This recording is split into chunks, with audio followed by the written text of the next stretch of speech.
अपेक्षार घटी अंत ओडिशा रे पहुंचिले प्रधानमंत्री नरेंद्र मोदी।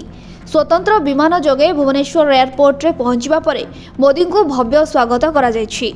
प्रधानमंत्री निज जन्मदिन रे सुभद्रा योजनार शुभारंभ करिवे। एथिपाई राजधानी जनता मैदान रे भव्य आयोजन होइछि। आकर्षणीय स्टेज सांग को 4टी सेट करा जायछि।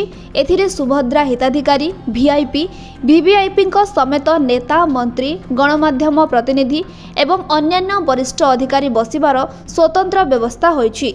खाद्य, पानीय, शौचालय समेत पुलिस कंट्रोल रूम आदि व्यवस्था करा जायछि। एबळे भुवनेश्वर एयरपोर्ट सीधा गाड़कण जाइछन्ती प्रधानमंत्री। गाड़कण गाँव में पीएम आवास हिताधिकारी आलोचना करिवार योजना रही। गोठपाटना स्पोर्ट्स भैलीर शिलान्यास करेंगे मोदी।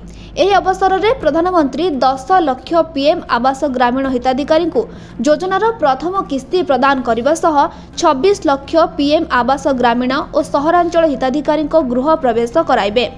देश उद्देश्य रे 2800 कोटी रेल प्रकल्प जनकल्याण योजनार शुभारंभ करेंगे।